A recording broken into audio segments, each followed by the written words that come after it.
Hello student, आज हम part 2 discuss करने वाले हैं होम विजिट का। लास्ट लेक्चर में हमने क्या पढ़ा था? डेफिनेशन और कॉन्सेप्ट डिस्कस किए थे। आज हम एम एंड पर्पसेस डिस्कस करने वाले हैं। तो पहला एम क्या है? To provide health education during home visit. Home visit के दौरान हेल्थ एजुकेशन देना है। नेक्स्ट है to provide best possible health service in the home environment. Home environment में जो भी बेस्ट पॉसिबल हेल्थ सर्विसेज है या पॉसिबल नर्सिंग केयर है उसे प्रोवाइड करना है। देन थर्ड है to give care to the sick, postmortem and her newborn. जो भी न्यूबॉर्न है, पोस्टमार्टम मदर है या सिक पीपल है, उनको केयर प्रोवाइड करना। जितनी पॉसिबल केयर है उसको प्रोवाइड करना। हम सारी केयर प्रोवाइड नहीं कर सकते हैं, हम पूरा ट्रीटमेंट नहीं कर सकते। जो भी पॉसिबल केयर है उसको प्रोवाइड करना। अदरवाइज हम उन्हें हायर सेंटर के लिए रेफर भी कर सकते हैं या near by community CSC PSC में जो कम्युनिटी एरिया में है उस पे भी हम रेफर कर सकते हैं पेशेंट को, right. Then to improve the health standard of the family. Health standard of the family को इंप्रूव करना। अब चाहे वो कैसे भी हो, अदर बाय हेल्थ एजुकेशन या टैबलेट डिस्ट्रीब्यूशन या फिर जो भी पॉलिसीज हैं गवर्नमेंट के थ्रू रन हो रही है या जो भी प्रोग्राम्स रन हो रहे हैं उसमें पार्टिसिपेट करवा के किसी भी तरीके से आप हेल्थ के स्टैंडर्ड को इंप्रूव करेंगे, जो इंक्रीज करेंगे, वो भी एक तरह का पर्पस है हमारे होम विजिट का।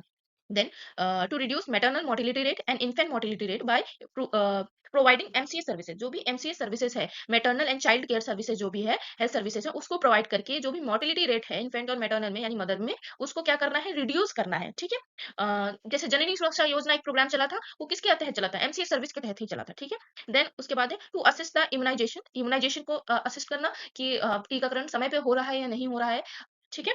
देन न्यूट्रिशनल स्टेटस, बच्चे का, माँ का, दोनों का न्यूट्रिशनल स्टेटस असेस करना। एंड एनवायरमेंटल हैजार्ड तो नहीं है कोई फैमिली को, उसके बारे में भी चेकअप करते रहना। जैसे कि जो पीपल इंडस्ट्रियल एरिया में ज्यादा रहते हैं, जो कम्युनिटी के पीपल, उनको हो सकता है कि वो अस्थमैटिक हो, एलर्जिक रिएक्शन उनके अंदर ज्यादा हो। क्यों? क्योंकि वो जो भी इंडस्ट्रियल एरिया जो होता है, एरिया जो होता है, वहाँ पे पोल्यूशन ज्यादा होता है, जिसकी वजह से वो एयर कैसी होती है? पोल्यूटेड होती है, जिसकी वजह से अदर रेस्पिरेटरी इन्फेक्शन हो सकते हैं। तो ऐसी चीजों के बारे में अवेयर भी करना एक तरीके का पर्पस होता है या एम होता है होम विजिट का, ठीक है।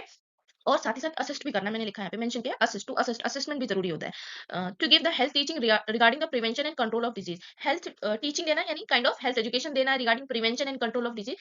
डिजीज को कैसे प्रिवेंट कर सकते हैं और इनकेस अगर हो गया तो कैसे हमें कंट्रोल करना है उसके बारे में। हर डिजीज का एक specific controlling and prevention method होता है, तो हर डिफरेंट डिफरेंट डिजीज का अलग अलग हेल्थ एजुकेशन भी होगा, okay. Next, to establish close relationship between health agencies and public for the promotion of health। Health की प्रमोशन के लिए establish करना क्या? Relationship between health agency and public. Public और health agency, health agency means here means hospital, hospital और population के बीच में, पब्लिक के बीच में एक रिलेशनशिप मेंटेन करना था कि जो भी पॉलिसीज, प्रोग्राम, जो बेनिफिट्स रन हो रहे हैं, वो पर्सन तक इजीली पर्सन उसका क्या करे? बेनिफिट ले सके, है ना। जो भी प्रोग्राम लॉन्च हो रहा है या जो भी बेनिफिट हेल्थ एजेंसी के थ्रू स्टार्ट किया जा रहा है, वो इजीली पब्लिक तक पहुंच सके, ओके। क्लोज रिलेशनशिप होगा तभी तो हो पाएगा। अदरवाइज अगर हम कोई हॉस्पिटल, कोई मान लीजिए हॉस्पिटल रन कर रहा है फ्री हेल्थ चेकअप, लेकिन पब्लिक को इसके बारे में पता ही नहीं है, लोगों को इसके बारे में पता ही नहीं है, तो उसका बेनिफिट कैसे उठाएंगे? लेकिन जिसको पता है वो इजिली आ सकते हैं, रीच कर सकते हैं हॉस्पिटल तक। तो एक क्लोज रिलेशनशिप होना बहुत जरूरी होता है किसी भी हेल्थ बेनिफिट को ग्रैब करने के लिए इंस्टीट्यूट से, ओके। देन है to make use of the inter referral system. Inter referral system होता है कि जो चीजें सब सेंटर से मैनेज नहीं हो पा रही वो पीएससी पे जाए, पीएससी से जो मैनेज नहीं हो पा रही सीएससी पे जाए, सीएससी पे जो नहीं मैनेज हो रही डिस्ट्रिक्ट, देन डिस्ट्रिक्ट पे नहीं हो पा रही तो मेडिकल कॉलेज तक उसको ट्रांसफर किया जाए। रेफरल सिस्टम समझना, रेफर करना। जो चीजें ज्यादा कॉम्प्लिकेटेड होती है, जो करंट हॉस्पिटल में सॉल्व नहीं हो पाती है, तो वो उससे हायर सेंटर पे क्या करता है? उसको रेफर करता है। क्योंकि जितने भी हायर सेंटर है वो हर स्टेप में क्या होते हैं? अपग्रेड होते जाते हैं। वहाँ पे जो भी रिसोर्सेज हैं, जो भी आर्टिकल्स हैं, वहाँ पे जो भी हायर सेंटर स्टेप वाइज जो आपके बने हुए हैं उसमें ज्यादा ज्यादा अपग्रेडेशन होने लगता है, ठीक है। इसलिए इंटर रेफरल सिस्टम को भी यूज करने के लिए बोला गया है to promote the utilisation of community community service. जितने भी कम्युनिटी सर्विस है उसका यूटिलाइजेशन अच्छे से हो सके, ओके। तो ये हमारे क्या थे? एम और पर्पसेस थे। अब हम पढ़ लेते हैं प्रिंसिपल क्या होते हैं। यानी होम विजिट जो परफॉर्म करते हैं उसके कुछ सिद्धांत होते हैं। ऐसे ही होम विजिट नहीं होता है, उसके कुछ प्रिंसिपल होते हैं, उसको पढ़ लेते हैं हम। पहला है रेगुलर। होम विजिट रेगुलर होनी चाहिए। अब ऐसा नहीं है कि एक दिन गए कम्युनिटी में, हमने होम विजिट किया, एक बार डेटा ले लिया। अब वो डेटा कांस्टेंट थोड़ी रहता है कि हमने एजुकेशन दे दी, बस एक बार एजुकेशन दे दी तो लोग अवेयर हो गए। अब हर बार आपको एक डिफरेंट इंटरवल पे, टाइम इंटरवल पे आपको होम विजिट करनी पड़ेगी, ठीक है? जिससे आप एक लाइक जब आप असेसमेंट करेंगे तो आपको एक आइडिया हो जाएगा कि कम्युनिटी में क्या प्रॉब्लम्स अभी आ रही हैं, इस समय क्या दिक्कत आ रही है, या फिर जैसे रेनी सीजन में क्या प्रॉब्लम्स होती है। रेनी सीजन में पानी एक जगह कलेक्ट हो जाता है, तो मॉस्किटो क्या कहते हैं, मॉस्किटो में लाइक मलेरिया, डेंगू, ये सारी चीजें ज्यादा होती हैं। उसके बाद क्या हो सकता है? स्नेक बाइट की प्रॉब्लम्स आ सकती हैं, तो उसमें भी हमें हेल्थ एजुकेशन देनी होती है। तो रेगुलर बेसिस पे होनी चाहिए। या समर्स में क्या होता है, लोगों को डायरिया ज़्यादा होता है, हीट स्ट्रोक होता है, तो उसमें भी आपको बताना होता है। तो एक बार नहीं करना होता है ये, होम विज़िट रेगुलर बेसिस पे करना होता है, ओके? देन प्लान्ड होना चाहिए। अगर हम होम विज़िट जा रहे हैं, होम विज़िट करने जा रहे हैं, तो वो प्लान्ड वे में होना चाहिए। ये नहीं होना चाहिए कि हम बस कोई चीज़ हमने प्रिपरेशन नहीं की है और हम कम्युनिटी एरिया में चले गए हैं। जब भी होम विज़िट करने जाते हैं, तो एक प्लानिंग करते हैं, प्लानिंग के साथ-साथ उसके अकॉर्डिंग हम क्या करते हैं, आर्टिकल्स कलेक्ट करके जाते हैं, ठीक है?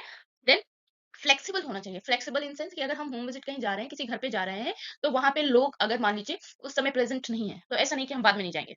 हमें बाद में जाना है, ठीक? उसके बाद हो सकता है कि आप उस चीज़ को समझा नहीं पा रहे हो, जो एक कॉमन लैंग्वेज होती है, जैसे हिंदी हम इंडिया की बात करें तो इंडिया में यूपी की बात करें तो हिंदी एक कॉमन लैंग्वेज होती है। अगर नहीं समझा पा रहे हैं, तो पॉसिबल मतलब जितना भी पॉसिबल हो, पॉसिबल ये होना चाहिए कि हम उनके उनकी लैंग्वेज में समझाएँ, मतलब फैमिली को उनकी लैंग्वेज में समझाने की पॉसिबिलिटी रखें। फ्लेक्सिबिलिटी का मतलब यहाँ पे है फैमिली जिस तरीके से समझना चाहे, चाहे टाइम टू शेड्यूल की बात आ जाए, लैंग्वेज की बात है, ऑफ कोर्स ज़रूरी नहीं है कि हम एज़ इट इज़ जैसे फैमिली बोल रही है वैसे हम लैंग्वेज यूज़ करें।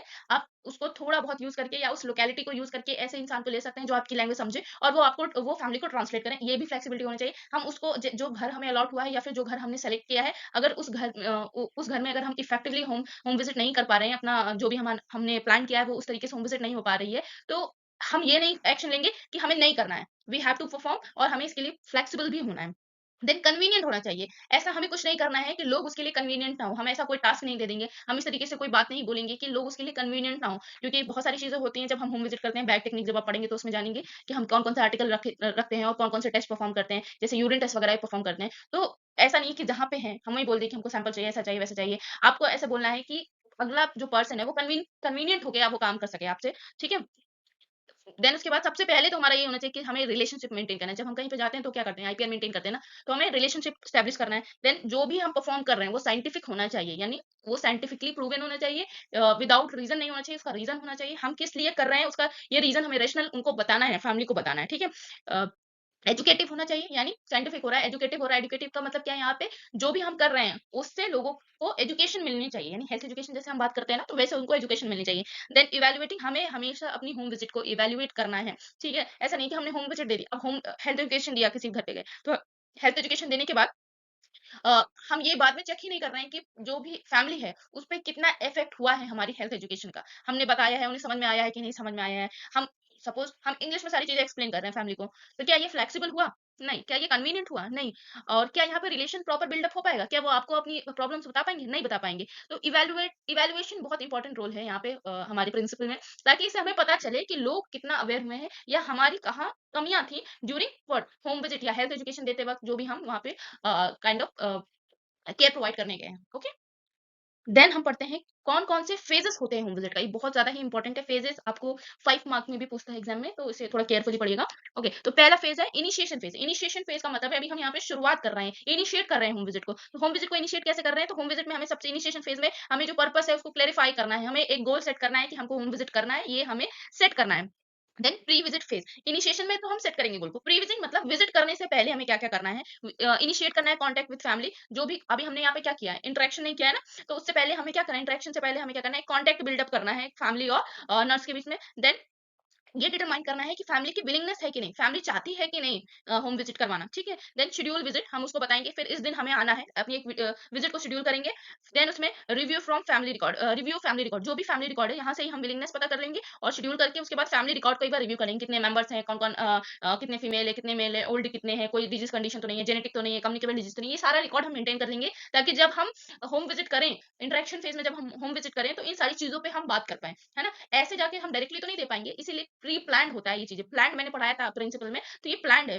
प्री विजिट फेज़ जो होता है, प्लानिंग विजिट आप कह सकते हैं प्लानिंग फेज़ होता है विजिट का, ठीक है? देन थर्ड है इन होम फेज़, इसी को हम इंटरेक्शन फेज़ भी कह सकते हैं, लेकिन बेटर वुड बी आप इन होम फेज़ एग्ज़ाम में लिखें। तो इसमें क्या करेंगे, introduce self and professional identity, अपने आप को इंट्रोड्यूस करेंगे फैमिली में और अपनी प्रोफेशनल आइडेंटिटी बताएँगे, ठीक है? हम यहाँ पे जो रिलेशनशिप है उसको एस्टेब्लिश करेंगे, मतलब नर्स पेशेंट रिलेशनशिप एस्टेब्लिश करेंगे। हमने पढ़ा था ना इनमें कि क्लोज़ रिलेशनशिप एस्टेब्लिश करना है, उसी तरीके से यहाँ पे रिलेशनशिप एस्टेब्लिश करेंगे और जो भी हमने यहाँ पे रिकॉर्ड रिव्यू किया था, उसके अकॉर्डिंग हम क्या करेंगे, इम्प्लीमेंट करेंगे नर्सिंग प्रोसेस जो है हमारा, ठीक है? देन है टर्मिनेशन फेज, यहाँ पे क्या होगा, जो भी हमारा होम विजिट है वो यहाँ पे टर्मिनेट हो जाएगा, जिसमें हम क्या करें, review the visit with family, हम जो भी विजिट है उसको रिव्यू करेंगे फैमिली के साथ, then plan for next visit, उसके बाद हम नेक्स्ट विजिट का प्लान करेंगे, ठीक है? कि अगली विजिट हम क्या रखेंगे, जैसे हमने हेल्थ एजुकेशन दिया या फिर हमने यूरिन टेस्ट परफॉर्म किया, हमें पता चला कि यूरिन टेस्ट में प्रोटीन आ रहा है, तो हम क्या करेंगे, उसको एडवाइस करेंगे, हेल्थ एजुकेशन देंगे कि आपको यहाँ पे जाना चाहिए, हॉस्पिटल में जाना चाहिए, ऐसा ट्रीटमेंट लेना चाहिए। उसके बाद हम क्या करेंगे, फिर से एक विजिट परफॉर्म करेंगे कि आप इतने दिन का ट्रीटमेंट लो, फिर मैं आऊंगी, फिर चेक करूंगी आपका, फिर मैं आपको बताऊंगी। तो यहाँ पे क्या करेंगे, नेक्स्ट विजिट के लिए प्लान करेंगे। देन पोस्ट विजिट क्या करना है, रिकॉर्ड विजिट करना है, जो भी हमने लाइक जो हमने अभी तक विज़िट दी है उसको रिकॉर्ड विज़िट करना है, फैमिली फ़ोल्डर वगैरह इसके थ्रू हमें रिकॉर्ड विज़िट करना है और नेक्स्ट प्लान करेंगे नेक्स्ट विज़िट के लिए मतलब जो भी हम नेक्स्ट विज़िट हमें करनी है उसके लिए प्लान करेंगे कि अब हमें किस बारे में एजुकेट करना है या फिर जो विज़िट होगी हमारी किस पे बेस्ड होगी। ओके? तो ये जो रेस्ट ऑफ द पोर्शन था हमारा होम विज़िट का आज यहाँ कंप्लीट होता है।